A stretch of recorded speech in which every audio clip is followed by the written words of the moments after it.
Representative Dana Rohrabacker was talking to his constituents, and he basically came out as a proud idiot.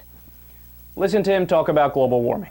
There are fires in our country and in our state, and they're due to global warming. And the people should understand that they've got nitwits like Congressman Rohrabacker who don't even believe that mankind is causing the climate to change. And so anyway, they're going to have me refute Barbara, or at least play a side-by-side. Just so you'll know, global warming is a total fraud, and it's being designed because what you've got liberals who get elected at the local level want the state government to do the work and let them make the decisions. Then at the state level, they want the federal government to do it.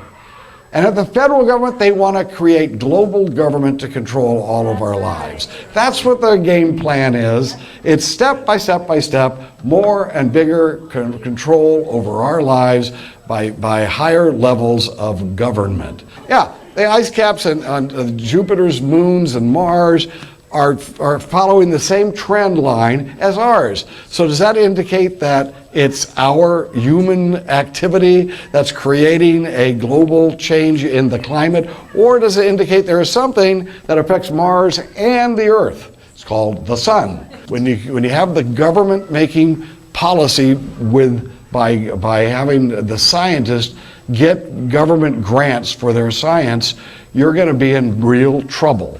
And just read that. That's what's happened to us. We have eased into that where so much money has gone to science research projects, and they have used it to intimidate people who disagree with their attempt to frighten all of us into changing our lives and giving our freedom to make our choices on transportation and everything else. No, that's got to be done by a government official who, by the way, probably comes from Nigeria because he's a UN government official and not a US government official. Unquestionably one of the single dumbest rants I've ever heard. He just said at the end, well, a UN official from Nigeria is going to affect our transportation policy. He said it, not me. There's, no straw man argument there. You can take a look, go back and listen to it again. Could you imagine that actually happened? A Nigerian official walks in like classic Nigerian garb and he's like, we shall ban cars today. And like the Supreme Court, the executive branch, the legislative branch, CIA, everybody's sitting around the table like, yeah, let's go with the Nigerian guy. Let's do it. Inconceivable. And when that doesn't happen, of course Dana Rohrbacker's not going to apologize because he's a jackass. He talks out of his ass and doesn't care. Oh, and please, obviously global warming isn't real, duh. 97% of climate scientists, the experts in that particular field, say, yes, it's real, it's man-made, and we need to do something about it now. And that's the lower number. The overwhelming number is that they did a meta-analysis from 1992 to 2012. All of the peer-reviewed studies, all of them, 99.8% all had the same conclusion. But no, they're all faked. They're all forced. Why? Because Dana Rohrabacker just told you. Scientists are part of the conspiracy. Duh. They're so incredibly greedy. Don't you know? Scientists have that reputation. What? That's like the last person who has that reputation. And by the way, I have personal experience with this. I know about this. My cousin is a scientist, and he works for the government. They make like 20 grand a year. They make nothing. Those grants that he's talking about, they're grants for like 32 cents and a Pop-Tart. They give you dick. They give you just barely enough to finish whatever you're studying and then like $7 left over to get a goddamn ham sandwich. I'm not kidding, right? So it's not that Dana Rohrabacker and his Republican buddies and some Democrats are bought off by ExxonMobil and Chevron and BP and they are doing their bidding. No. It's that the greedy scientists bought the politicians. Really? Okay, so how much money does the science lobby give the politicians?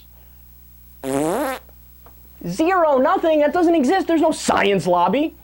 And then, the ice caps in Jupiter and Mars and stuff. What? Now, I love how he rants the entire time about how science is wrong, and then he tries to use science to justify his point. That's awesome. But his science isn't science. It's some bullshit he saw on a right-wing blog, because I looked it up when I heard that. So I went through, I was only able to find, yes, there is one moon of Jupiter that has ice, and there's parts of Mars that have ice, but there's no article saying that they're melting with the Arctic ice caps here. He just made that up. He just made that up. And then they never answer the global government conspiracy. He's talking about Agenda 21, right? And this is what Ted Cruz believes in Glenn Beck, where the government is going to ban golf courses. I'm not kidding. They actually believe that. And they're going to shove you in hobbit homes. And they're going to create a global government. But they never answer, well, why? All they do, this is where their reasoning ends. Well, they're going to do it, and then they're going to control every aspect of your life and tell you what you can and cannot do and this and that. Nobody ever asked the deeper question, why? Because if you ask them that question, they'll be like, I don't know. Nobody, who wants to do that? Wake up in the morning, I can't wait to control millions of people's lives today and regulate every single thing they do. Nobody wants to do that. It's a waste of time and energy. Nobody likes that. But they just say it. They just say it, and that's it. Dana Rohrabacker, complete and utter idiot.